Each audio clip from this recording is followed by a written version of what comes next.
de Deus. Deus tem colocado em meu coração, por intermédio do Espírito Santo de Deus, uma palavra essa noite para nos trazer algumas lições.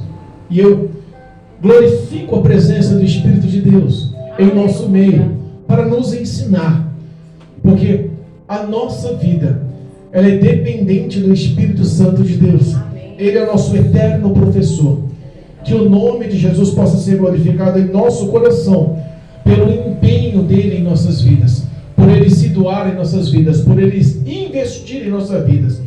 Nós não somos merecedores, amém? Somos pecadores, somos falhos, somos limitados, mas as mãos fortes do Senhor têm nos alcançado, o braço forte do Senhor tem nos fortificado, fortalecido.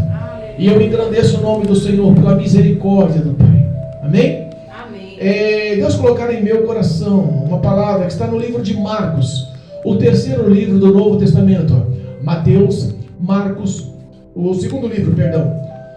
Mateus, Marcos, capítulo 4, versículo 35 ao 41.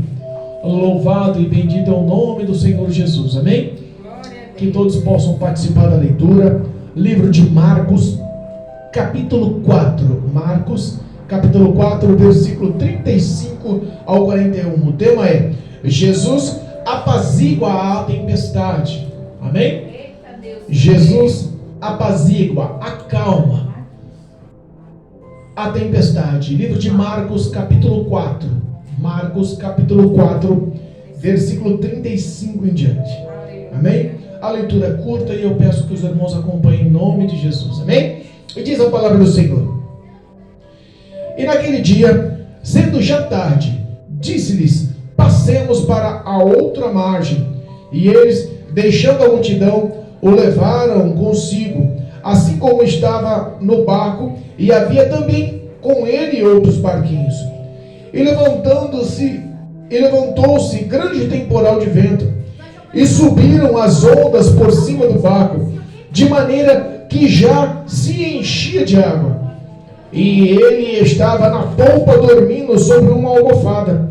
E despertaram-no, dizendo: Mestre, não te importa que pereçamos?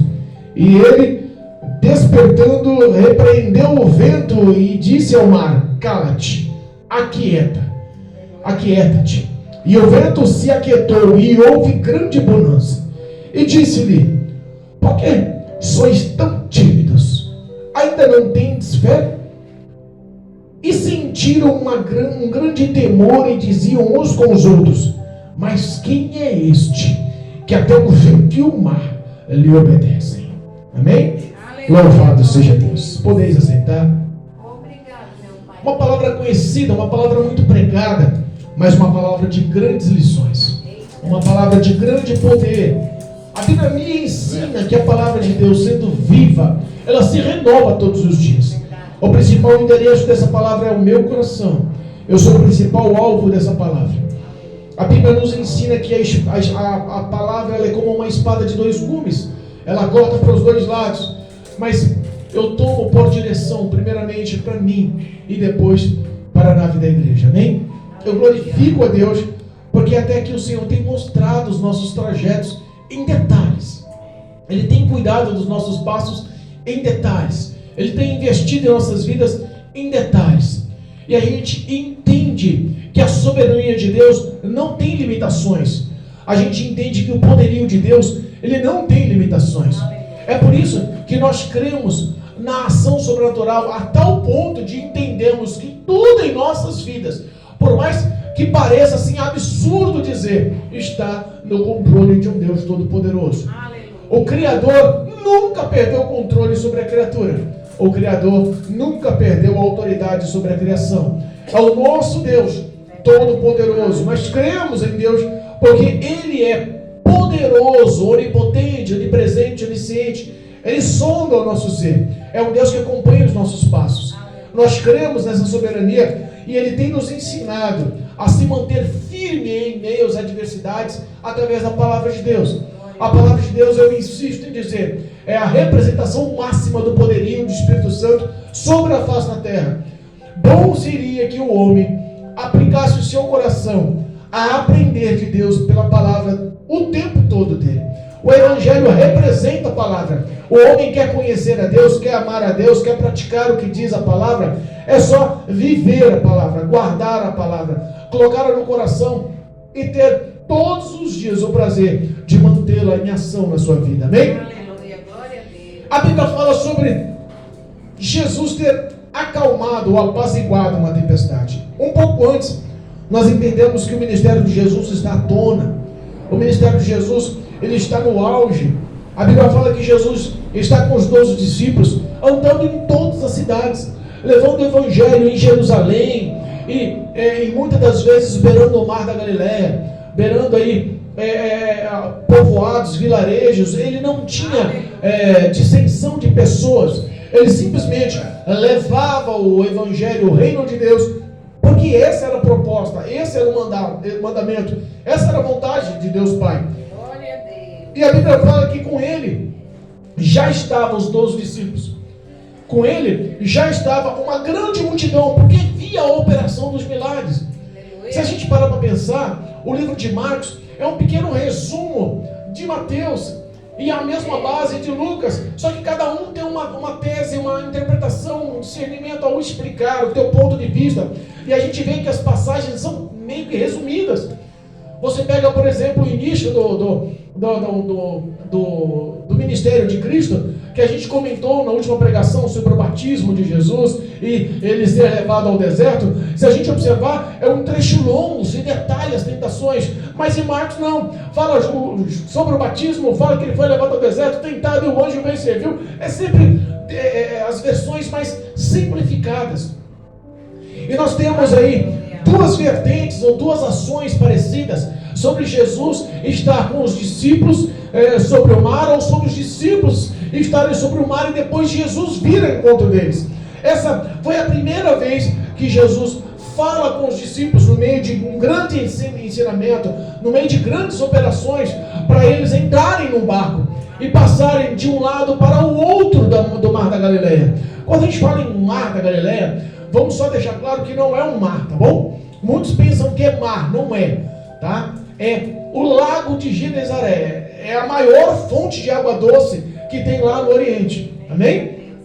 Esse lago, ele se compunha em 21 quilômetros de comprimento e 14 de largura. Era uma grande base e represa de água, era muita água. Então, eles tinham, por nomenclatura, expressar o mar da Galileia, mas era só um ditado, um vulgo pessoal deles, da junção da filosofia deles, amém? Jesus tinha planos, ele estava do lado de cá da Galileia, mas o propósito dele era passar para o lado de lá das Decápolis. E o intuito dele passar para as Decápolis, a gente entende logo no capítulo 5, que era libertar o endemoniado de Gadara. Mas esse processo de ensinamento e expulsões de demônios e curas, porque se você observar o começo de Marcos, fala que Jesus expulsou muito demônio, fala que Jesus fez muita cura.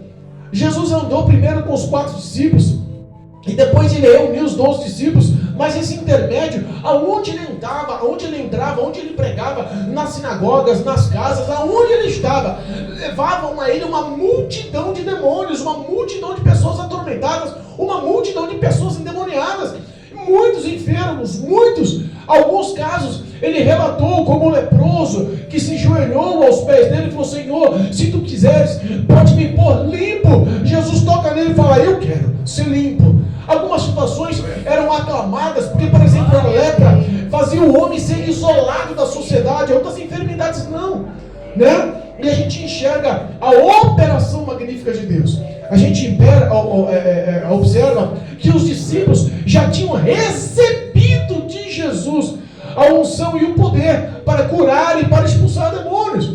A gente sabia que o ensinamento já estava prolongado. Mas essa experiência aqui foi uma experiência complicada para os discípulos, porque foi a primeira vez que os discípulos viram face a face o risco da morte. E aí começa a nossa palavra. Jesus fala para os discípulos: olha, passemos do lado de cá da margem do rio, lá para o outro lado, da margem do Mar Vermelho, lá para o outro lado. Vamos atravessar o mar. Vamos lá da Mar da Galileia, tem um propósito lá do outro lado. Passemos. E os discípulos obedeceram. A Bíblia fala que a multidão estava com eles. E eles despediram as multidões. Só que alguns barquinhos prosseguiram. Algumas pessoas insistentes, não largam Jesus por nada. Tem pessoas insistentes. Ele está ensinando, e ele ensina de uma forma autoritária. É diferente dos anciões, é diferente dos da sinagoga. Ele ensina com quem tivesse autoridade. A pregação dele é diferente. Ele nos enche. O espaço vazio do meu coração é certinho a palavra que ele expressa. Aquele povo seguia Jesus. E eles entraram juntos a barquinhos. E Jesus entrou no barco, no barco com os discípulos. Mas Jesus, imagina aí, andando de cidade em cidade. A Bíblia fala que teve situações que nem tempo de comer tinha. Pregando a palavra, curando enfermos, expulsando demônios. A autoridade estava sendo usada. Mas Jesus, como era Cristo, 100% Deus, ele também era Jesus, 100% homem. O lado humano, físico, a carne, cansou. E quando ele fala, passamos para o outro lado, ele entra com os discípulos no barquinho. Só que ele deita na polpa do barco. A polpa do barco é a parte de trás, tá bom? Tem muita gente, eu já vi pregador falar aí que a polpa do barco é na frente. Não, a polpa do barco é atrás, amém? Ele estava atrás do barquinho, os discípulos na frente. Ali tinha pescadores. Ali tinha pelo menos 4 pescadores que viviam disso. Que já tinham a herança de família, a herança profissional, o ganha-pão deles era aquilo. Então a gente entende que estavam guiando os barcos com pessoas profissionais. Só que Jesus dormindo numa almofada, a Bíblia fala que de repente sobreveio uma tempestade, um forte vento. E repara que quando a gente fala em tempestade, a gente fala em forte vento, é uma coisa que vem para todos. O de repente é para todos. Não dá para você falar assim, eu vivo toda hora uma tempestade na minha vida, mas aquele homem que está construindo, aquele homem que está com um carro importado, aquele empresário lá daquela loja, aquele banqueiro, essas pessoas, os atores, as atrizes, né, os grandes, os cultos, esses não passam tempestade. Dá sempre a impressão que a grama do vizinho é mais verde, né? Mas não dá para se viver numa redoma de vidro. Não dá para se viver isolado das provações do mundo. O rico passa tempestade, o pobre passa tempestade, o culto passa tempestade, o indulto passa tempestade, aquele que mora lá em Alphaville passa tempestade, aquele que mora lá no Jardim Europa passa lá tempestade, o grande empresário, o político passa tempestade, os grandes atores, os famosos da mídia passam tempestade, e nós, pobres, humildes, aqui do bairro Jardim Filhos da Terra, na Zona Norte, passamos tempestade. Eita Jesus! A tempestade, ela é vinda a todos. Ninguém consegue falar, eu passo tempestade, você não. Não existe. Todos passam tempestade, independente de onde chega. Ela chega e geralmente ela chega de surpresa. Você não espera, ela chega como um ladrão. Você acorda de manhã alegre, com planos e projetos. Hoje eu vou fazer a unha da minha cliente. Hoje eu vou fazer uma faxina na minha casa. Hoje eu vou terminar a obra lá em cima. Hoje eu vou bater massa. Hoje eu vou para o trabalho. Não, hoje, sabe, você faz os seus projetos. E o começo do seu dia, muitas das vezes, pode ser alegre. Mas repara que de repente pode sobrevir uma tempestade sobre a sua vida. E você termina o dia com lágrimas. Você termina o dia com o coração doído. Você termina o dia com más notícias. Porque pode acontecer. Vem de repente as tempestades. De repente uma notícia de morte acontece. De repente você recebe uma ligação. De repente uma perca financeira monstruosa, momentânea chega. De repente há uma discussão. De repente existe o divórcio. De repente há má conciliação entre pais e filhos. De repente existe a desgraça da briga física, a agressão física. De repente a ira suscita, de repente o homicídio acontece, de repente você é assaltado. Repara, quantos de repente pode acontecer? Quantas tempestades envoltam a vida do ser humano? Nós não estamos falando de cristão, nós estamos falando de ser humano. A Bíblia fala que o sol nasce para o ímpio e para o justo. A chuva cai lá no terreno do ímpio, também cai no terreno do justo. Mas as aflições, as lutas, as tempestades também podem passar sobre o ímpio e sobre o justo. É de repente que surge a tempestade. Qual é a tempestade? Tem gente que está vivendo uma tempestade tão intensa, que já maximizou, aumentou, engrandeceu a tempestade e perdeu a fé. O contexto, a base dessa história, a base desse acontecido, que não foi uma história, mas foi acontecido, foi real. Cristo passou no barco eles passaram tempestade com Jesus no barco. Isso aqui não foi um conto de fada. Essa foi uma ação poderosa de Deus, para que eles entendessem que eles não estavam sozinhos. A Bíblia fala que a tempestade aconteceu de repente no barco. E o vento começou a soprar e as águas começaram a formar grandes ondas. Gente, eu assisti um vídeo, eu gosto desses detalhes, de assistir esses vídeos, de um grande cargueiro, um grande navio.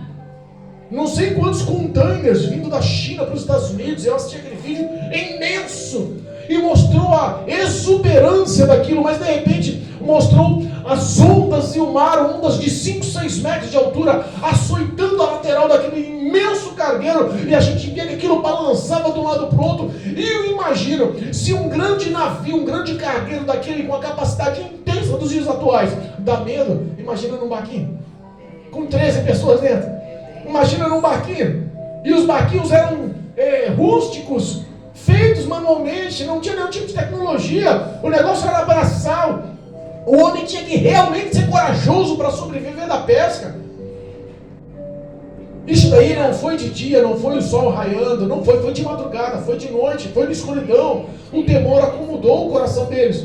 Pescadores profissionais, homens que já estavam acostumados, já entendiam o que era a rotina do mar. De repente, viu a água entrando no barco de um tal jeito, as ondas apertando, a dificuldade apertando. Eles correm lá e despertam Jesus. Geralmente a gente quer lembrar de Jesus quando está numa pura, né? Qual é a tua tempestade? Pessoas já vieram, quantas pessoas já vieram a mim? Já vieram congregar, já participaram de um culto. Pastor, eu vim aqui, meu marido separou de mim, brigamos, ele foi embora de casa, eu estou no desespero, eu vim para ouvir a palavra de Deus. Aceita, ouve, participa, se alegra, sai daqui rejubilando. Aí no outro dia arrumou um emprego, mudou de casa, esqueceu do marido, nunca mais veio para a igreja. O amarás ao Senhor teu Deus sobre todas as coisas mudou. As pessoas querem amar a Deus pelas coisas e não sobre todas as coisas. É só do que podem observar, arrancar. É só do que podem usufruir. A gente entende que a opressão é complicada.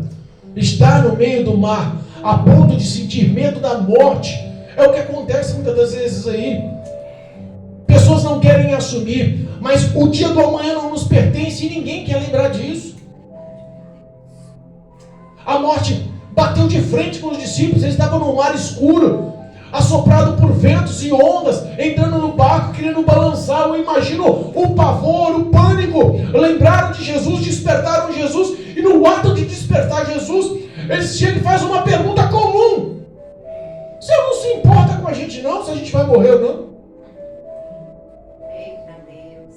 Repara que a maioria das pessoas olham para si e acham que o seu problema é o mais importante que existe sobre a face da terra. Quando ela está na dificuldade, a gente começa a ver a fé dela. Se você for num hospital e chegar uma ambulância, uma UTI móvel, chegando com o paciente, o parente está do lado: meu Deus livra, meu Deus cura, meu Deus salva. Existe um monte de clamor, mas é só quando a morte está iminente. Numa cirurgia grave, pessoas vieram com temor, com medo das ondas. Pastor, eu vou fazer uma cirurgia daqui a 2 dias, ora por mim. Repara que situações só botam a fé em prática quando realmente a morte está na porta.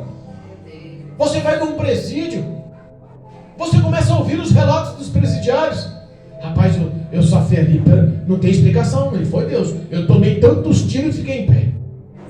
Você repara que as situações afligem, mas tem pessoas que estão atribuladas de tal jeito com o problema, que tacam na cara de Deus: você vai permitir que eu morra? Eu não sou tua filha, eu não sou teu filho. Por que você está falando isso, pastor? Porque na realidade era o pensamento dos discípulos. Os discípulos estavam ali obedecendo, os discípulos tinham recebido poder há pouco tempo, os discípulos foram reunidos há pouco tempo, os discípulos estavam ali para usufruir e atentar o mandamento, a ordem, o querer de Deus. Eles estavam ali aprendendo a levar o reino, eles estavam fazendo o que era certo. Jesus mandou, entra no barco, vamos para o outro lado, passemos para o outro lado, eles estavam obedecendo. O ministério estava de vento e polpa, eles não tinham acontecido até aquela hora nada de errado com eles. E é esse o erro do crente. Acha que porque está na presença, acha que está fazendo certo, acha porque está congregando, acha porque é ungido, acha porque tem algum cargo na igreja, acha porque canta na igreja, ou prega na igreja, acha que é imune a problemas. Não é. As provações, as dificuldades vêm, muitas das vezes, não é porque você cava aquela situação, mas é porque Deus permite. Mas por que Deus permite, pastor? Porque Ele conhece o íntimo do teu coração. E aquela tempestade vai aflorar o mal que está lá dentro para ser curado. Aquela tempestade vai arrancar uma lição. Porque a tempestade, ela tem algumas funções, e uma delas é ser pedagógica. Você tem que entender no meio da provação o que Deus quer falar com você, o que Deus quer ensinar com você. As pessoas perderam a fé e a paciência. Não, eu sou o pastor ungido, Deus me colocou o ministério na mão, eu não aceito a igreja vazia. Quem sou eu para não aceitar? Quem sou eu para não aceitar? Lembra de Jó contestando? Lembra de Jó se lastimando? Lembra de Jó perguntando por que isso para Deus, por que aquilo para Deus? Jó, ele foi classificado pelo próprio Deus, honrado pelo próprio Deus, diretamente a Satanás. Olha as qualidades, está vendo lá meu servo Jó? Homem reto, íntegro, temente a Deus, desvia-se do mal. Quem está falando bem de Jó é o próprio Deus. Quem está ouvindo Deus falar bem é o próprio diabo. Entenda, Jó era um homem aprovado por Deus. Mas de repente, Jó, vai lá, lá no livro, lá em Jó 42, 2. Bem sei, Deus, que tudo podes, e que os seus pensamentos nenhum podem ser frustrados. Mas por que Jó falou isso? Porque Jó passou uma prova sem entender. Jó perdeu os seus 10 filhos amados, que era a maior riqueza que ele tinha. Todas as noites prestava holocausto para perdão dos pecados dos filhos, se é que tinham pecados dentro da sua mente e do seu coração. Olha o amor que ele tinha pelos filhos. A dedicação dele era que os filhos fossem salvos e ponto. Você não vê nenhuma oferta para Deus para a riqueza aumentar. Você não vê nenhuma oferta para Deus para não entrar doença. Você não vê nenhuma oferta para Deus para não arrumar inimigo. A oferta que ele fazia era só pelo amor dos filhos. De repente, já perde tudo. Riqueza, filhos, perde saúde. Ele vira uma situação lastimável. E aquele mesmo homem que estava com tudo e perdeu tudo, agrega o nome do Senhor, enche-se de fé e fala: Deus me deu, Deus tomou. Ele entendeu que aquele processo foi permitido por Deus. Ele entendeu. Louvado seja o nome do Senhor. Quantas pessoas estão louvando o nome do Senhor no meio da tempestade hoje? Não estão. A verdade do coração de Jó é que ele era um homem aprovado por Deus, e de repente lá no 42 ele fala: Senhor, bem seis que nada dos seus pensamentos pode ser contrariado, tudo pode. Porque Deus começou a mostrar para ele quem ele era. Se você pegar do versículo do capítulo 38 em diante, Jó fez muitas perguntas, mas Deus, em vez de responder as perguntas, Deus se calou por longo tempo. E a gente pensa: por que Deus está calado? Para que nós possamos entender. Por que Deus está calado? Para que a nossa visão abra. Por que Deus está calado? Para que você saiba que a tua vida está no comando de Deus. Por que Deus está calado? Porque no silêncio Ele está manipulando e trabalhando ao teu favor sem te mostrar. Porque muitas das vezes Deus não fala com você. Sabe por que Deus não fala com você? Porque nós somos boca aberta. Deus quer falar com você, quer te orientar, quer mostrar uma saída, quer te dar a vitória. Você ouve aqui e abre a boca para todo mundo. Deus falou isso comigo, falou aquilo comigo, falou aquilo outro comigo. O diabo recebe munição e começa a atirar contra você pelo que você mesmo fala. A prudência e a vigilância estão longe, a sobriedade nem existe. A insensatez é uma coisa rotineira. Mas parece que ninguém quer ser confrontado. Se você confronta uma pessoa X nesse nível, ela se arma. Os discípulos se armaram. Não cabe ao Senhor saber que nós vamos morrer, não. O medo deles estava notório. A Bíblia fala que Jesus desperta, repreende o vento e manda o mar se aquietar. Olha aí. Se você parar para pensar, houve 3 perguntas aí. Os discípulos perguntam se para ele não tinha algum tipo de problema que eles iam morrer. E depois Jesus faz mais 2 perguntas. Olha só o mistério das perguntas. Versículo 38. E eles estavam na polpa dormindo sobre uma almofada. E despertaram dizendo: Mestre, não te importa que pereçamos? A primeira pergunta. Deus, o Senhor não importa com as minhas decadências, com as minhas percas, com os meus sentimentos, com as minhas dores, com o meu deserto, com essa tempestade que está me matando, com as minhas forças que estão acabando, com a minha fé que está sumindo, com a afronta que eu estou recebendo, com o dedo de acusação que eu estou passando, com a cesta, com o armário vazio que não tem um alimento, com o desemprego que surgiu à porta, com o meu filho que se desviou do caminho, com minha filha que entrou na prostituição, com o meu marido que está numa ostentação de madrugada com mulheres, surgem várias interpretações. O Senhor não se importa comigo. Eu sou teu servo, eu sou tua serva, o Senhor não se importa. Os discípulos estavam perguntando: o Senhor não se importa com nós? Se nós morremos, não, o Senhor não tem nada a ver? O Senhor não vai dar valor sobre essa ação? E Jesus faz outra pergunta, só que Jesus dessa vez faz 2 perguntas. Versículo 40, e disse-lhes: por que sois tão tímidos e ainda não tendes fé? O que Jesus quis dizer com isso? Quando a gente fala sobre timidez ou sobre fé, é o ato do medo. O que ele quis dizer: vocês estão ainda com medo. Mas repara, não é para dar medo? Num barquinho artesanal, no meio do mar, à noite, o vento soprando, o outro entrando no barco, todo mundo apavorado: vou morrer, vou morrer, vou morrer. Jesus levanta, acalma tudo e fala: vocês estão com medo por quê? Oh, que pergunta, é para estar com medo. A nossa visão humana, racional, lógica, concordaria com a resposta dos discípulos. Mas essa visão humana nossa é pequena, limitada. O que Cristo quis ensinar com essa pergunta: vocês têm lições para aprender. A primeira lição: por que eles não poderiam estar com medo? Essa é a resposta que Cristo esperava deles. Olha, o foco espiritual, os discípulos não eram para estar com medo. Primeiro, porque Jesus estava com eles. Aleluia. Verdade, meu Deus. Jesus não deixou eles. Jesus estava com eles. Jesus não estava afastado. Jesus estava no mesmo barco, na mesma embarcação, na mesma tempestade, na mesma madrugada, no mesmo escuro, no mesmo vento, nas mesmas águas. O apavoro que dominou todos eles não dominou Jesus, porque Jesus estava em paz, dormindo. Segunda base: por que não era para eles ter respondido? Por que vocês têm medo? Por que eles responderam o oposto? Porque eles perderam a paz.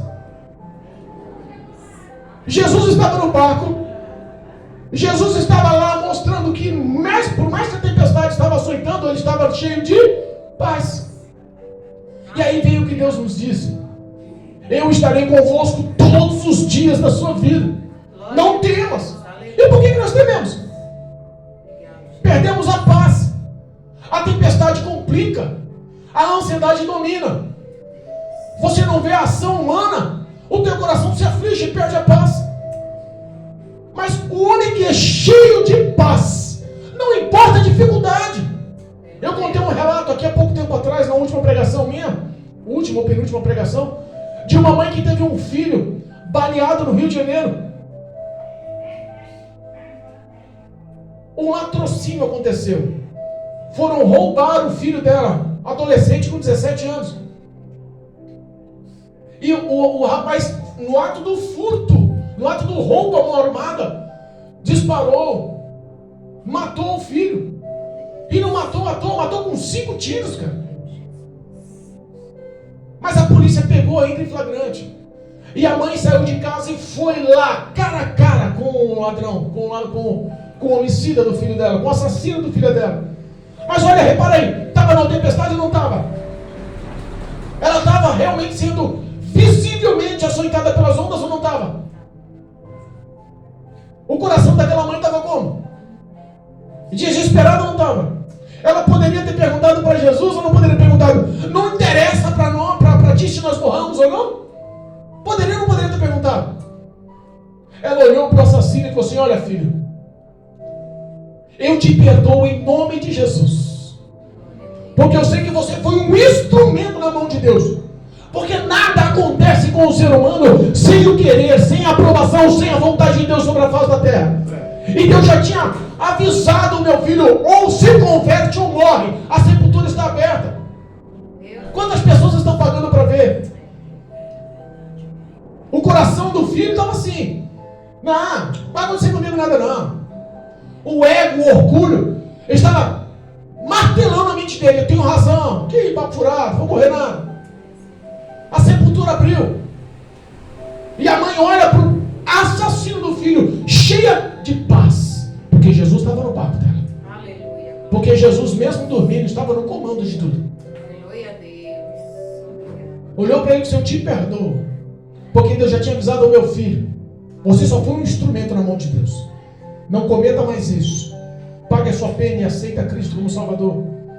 Pregou o evangelho para o assassino do filho. Talvez aquela mãe acordou de manhã com pensamentos outrora. Nunca imaginaria que receberia uma tempestade de repente da morte do filho com 5 tiros. Mas ela sabia que Jesus estava no barco. Ela sabia que ela estava cheia de paz. Aquilo não tirou o sossego dela, a confiança dela, a esperança dela. Os discípulos não entendiam, mas eles também estavam em cima de uma palavra. E quando Deus mostra para você a palavra, essa palavra não cai por terra. Porque aquele que prometeu é fiel para cumprir. Por enquanto, diria a ele, não cumpriria. Falaria a ele, não cumpriria. Prometeria a ele, não faria. Aleluia. O que Deus falou, ele vai cumprir. Repara que no começo, no primeiro versículo 35, passemos a palavra, ia se cumprir. Deus prometeu: eu vou com vocês, passemos todos. Aleluia. Eles estavam pelo jugo de uma palavra, e a palavra não era de outra pessoa, não sendo o todo-poderoso Deus. Aleluia. Perderam a confiança na palavra, perderam a confiança e a esperança na voz, no querer, na vontade, no desejo de Cristo. Você acha que as águas iam parar a vontade de Cristo? Você acha que o vento ia parar a vontade de Cristo? Você acha que as ondas iam parar a vontade de Cristo? Eles poderiam acreditar nas palavras: não, Cristo falou que nós vamos passar. Vamos passar. Não importa a tempestade, o barco não vai virar, não vai afundar. Cristo falou: eu acredito nesta palavra, e Ele está no barco com a gente. Encha o coração de paz, de confiança, de esperança. Não estamos sós, não tenha medo. Tem hora que a aflição é tão grande que Cristo tem que tomar a frente e dar ordem para o problema acalmar, dar ordem para parar, para sanar. Mas se você reparar, no capítulo 7 de Marcos fala sobre a segunda tempestade. Nessa tempestade, Cristo acalmou o mar para que eles vissem a bonança. Mas na segunda tempestade, Cristo acalmou o coração deles primeiro e depois o mar. Por quê? Lembra da passagem, da segunda passagem? As ondas estavam açoitando, o barco estava para vir a pique, todos estavam apavorados. De repente Jesus vai ao de encontro e de cara, de longe, ele já grita: ei, tenha um bom ânimo, calma, sou eu. Jesus poderia ter acalmado o mar e depois ir andando com as águas calmas. Mas primeiro Jesus quis acalmar a tempestade dentro do coração das pessoas. O que estava atemorizando eles não eram as ondas, mas era o medo deles dentro do coração. A tempestade no coração às vezes é maior do que a gente pensa. Tem gente que faz tempestade em copo d'água. A sua prova, a sua luta não é tão grande, mas dentro do coração está tão grande, tão grande, tão grande, que Cristo tem que acalmar o coração para depois resolver o problema. Eita Deus. Cristo tem que acalmar o íntimo ser, gerar a paz que perdeu, gerar a fé que morreu.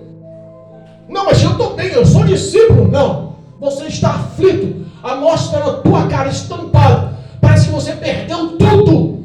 Parece que se morrer aqui, o destino é a condenação.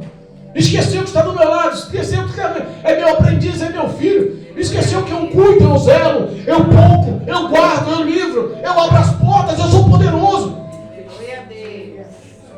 Para pensar. Quando a gente fala no livro de Jó, ele começa a conversar com Jó e fala assim: olha, eu posso dar ordem ao mar. Onde você estava? Quando começou a conversar com Jó, onde você estava?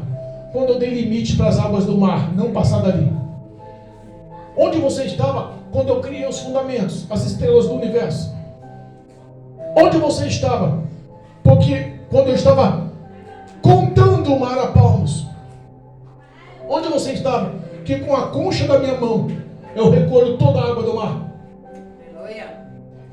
Deus quis mostrar para Jó a soberania do teu poder. Cristo tinha que mostrar para eles a soberania do poder. Porque o mar era a criação do próprio Deus. O vento era a criação do próprio Deus. Não tem como o mar e o vento, transformando-se numa imensa tempestade, superar o poder do Criador. As pessoas perderam a fé, conturbaram-se. As perguntas que Cristo perguntou, eu reflito para os nossos corações hoje. Por que continua tímida sem fé?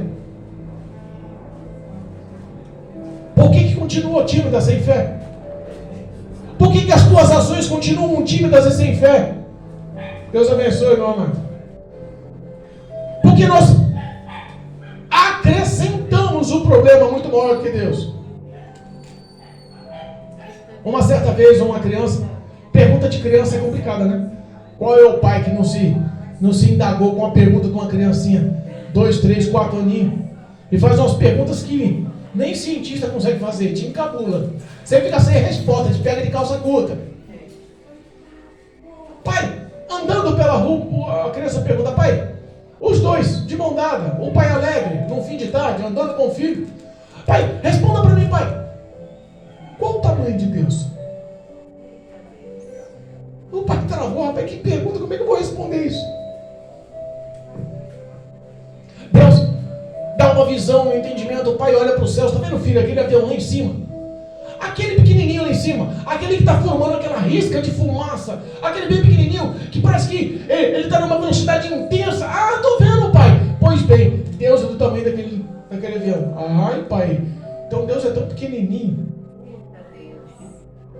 Prosseguindo a caminhada, o pai faz questão de levar o filho para um aeroporto. Quando ele entra no aeroporto, os olhos da criança se estatelam, se alegram, começam a deslumbrar. Pai, quantos aviões! Pai, quantas cores, quantos tamanhos! O pai olha o Concorde, o maior, aquele Airbus de 410 passageiros, aquele de vários andares, aquele que parece um prédio deitado, tão grande, 4 turbinas, aquele imenso. Ele fala assim: lembra daquele avião lá no céu, pequenininho? Aquele que você falou que, se for comparar com o nosso Deus é pequenininho? Pois bem, aquele lá no céu é esse daqui. Não, pai, é verdade? É. Esse é o maior avião, é verdade, pai? É. O problema, filho, é que quando você vê o avião de longe e não tem vida com Deus, o seu Deus é pequeno. Mas quando você tem vida e intimidade com Deus, o seu Deus sempre vai se mostrar assim, ó, o maior de todos, o Todo-Poderoso, aquele que resolve tudo, aquele que o mar e o vento obedecem. Você acha que os discípulos entenderam? Não entenderam nada. Começaram a perguntar e questionar: quem é esse homem que o vento e o mar obedecem? Isso nunca aconteceu. Quem é? Deus quis mostrar o tamanho dele, o poder dele, a glória dele, para uma lição para os discípulos também, mas o alvo seria nós agora. há mais de 2000 anos na frente, para mostrar que Ele continua sendo o mesmo Deus, que conhece o teu coração, as suas fragilidades, os seus medos, os seus erros, a sua falta de fé, e continua maximizando o problema e diminuindo o teu Deus. Continua achando que se Jesus está na polpa dormindo, quem está dormindo não tem ação. Quem está dormindo não está vendo. Quem está dormindo está isolado. Mas o íntimo do coração de Cristo, cheio de paz, ele estava naquele barco dormindo e entendendo: tu está no controle das minhas mãos. O mar não tem poder de me matar, de matar aqueles que eu guardo. O vento não tem poder de tombar a embarcação. Aleluia. Obrigado. Mesmo ele calado, ele está com o controle da tua vida. Mesmo ele dormindo, mesmo ele na polpa do barco, mesmo ele lá, isolado, apagado, você não pensa que ele não está no comando da tua história. Aleluia. Obrigado. Porque às vezes o silêncio de Deus, tem uma frase, eu esqueci o nome do pastor, acho que é o reverendo Hernando Lopes, da igreja presbiteriana, um grande homem de Deus. Ele fala que o silêncio de Deus é um grito muito mais audacioso do que qualquer tipo de instrumento na face da terra. De tão poderoso que é o silêncio de Deus aos nossos ouvidos. Olha aí, Jesus. Mas entenda, o silêncio não quer dizer que ele te abandonou. O silêncio não quer dizer que ele está no barco, que ele saiu do barco, abandonou o barco. O silêncio não quer dizer que a sua paz acabou. O silêncio não quer dizer que a palavra de passar para aquela prova, aquele deserto, aquela situação, aquela tempestade, não era uma ordenança e um querer de Deus. Deus Todo-Poderoso. Tem hora que a gente pensa que a nossa história tem fim. E Deus fala: só é o começo. Eu só quero que você aprenda mais uma lição. Aleluia. Essa tempestade é só mais um aprendizado. Verdade, Deus. A bonança vem. Aleluia. A onda vai ter que aquietar. O vento vai ter que se calar. Aleluia, meu Deus. Obrigado. O Salmo 148 fala que até o vento e o mar louvam ao Senhor. Eu imagino que quando ele falou aquieta-te, eles deviam estar louvando a Deus. Aleluia. Verdade, Deus. Mas o nosso pensamento humano acha que aquilo ali era uma ação maligna para nos matar. E na realidade era um ato de louvor a Cristo por estar no mar com eles, no vento com eles, nas águas com eles. Tudo tem um propósito, tudo tem um querer, tudo tem um fundamento. E o nosso maior fundamento é conhecer a Cristo. Engana-se o homem de quando o arrebatamento acontecer, o juízo acontecer e nós, salvos, estivermos nos céus, que nós vamos ficar lá na eternidade, santo, santo, santo, santo. Não. Nós vamos estar na eternidade aprendendo a conhecer a Cristo. Aleluia. Daqui a 100 anos, depois de morto, 100 anos depois, nós vamos ainda estar conhecendo a Cristo. É verdade, meu Pai. Mas conhecendo como pastor o amor de Cristo. Aleluia. Daqui a 1 milhão de anos, lá nos céus, nós estaremos ainda aprendendo a conhecer o amor de Cristo. Obrigado, Jesus. Diz que o planeta Terra tem em torno de 4 bilhões e meio de anos. Daqui a 4 bilhões e meio de anos nos céus, ainda estaremos aprendendo a conhecer o amor de Cristo. Glória a Deus. Porque o amor dele é infinitamente insondável. E tudo que ele mais quer é honrar você, que é a imagem e semelhança dele. Te levar para o céu como filho, amado, acolhido nos braços, sede bem-vindo. Mas a tempestade do coração está matando a visão. A tempestade externa está maior do que o nosso Deus. Cristo manda lhe dizer aí, entenda, aonde você estiver. Aleluia. Pastor, o senhor não conhece o vento que eu estou passando. Pastor, o senhor não conhece como é que está a situação com meu marido. Pastor, eu perdi o diálogo com meu filho. Pastor, o desemprego bateu. Pastor, as contas acumularam. Pastor, a enfermidade está me levando à morte. Os médicos já falaram que vai amputar o membro. Os médicos já falaram que a cirurgia é inevitável. Tem uma grande chance de morte. Os médicos já tiraram as esperanças. Eu perdi a comunhão com todos. Pastor, eu estou largado à ira, sem perspectiva, sem sonhos. E Cristo manda dizer ainda, ó, eu continuo no barco. Aleluia. Deus Eu estou em silêncio, mas continuo no comando. Eu creio, Jesus. Eu estou no silêncio, mas repara aí, uma só palavra. Aleluia. É uma só ordem. Glória a Deus. Certo. A autoridade continua nas mãos de Deus. O que nós precisamos é só confiar, crer. Aleluia. Glória a Deus. Encha-se de fé e saiba que por mais que a tempestade esteja aos nossos olhos humanos abusivamente afrontosa, a ponto de nos levar a risco de morte espiritual, Cristo olha para a gente e fala: calma, filho, Glória a Deus. eu tenho o comando da tempestade, Obrigado, Jesus. eu tenho o comando dos teus sentimentos, eu tenho o comando da ação. Nada sai do controle. A vitória vai chegar onde você estiver. Abra o teu coração. Acredite nesse Deus tão grande.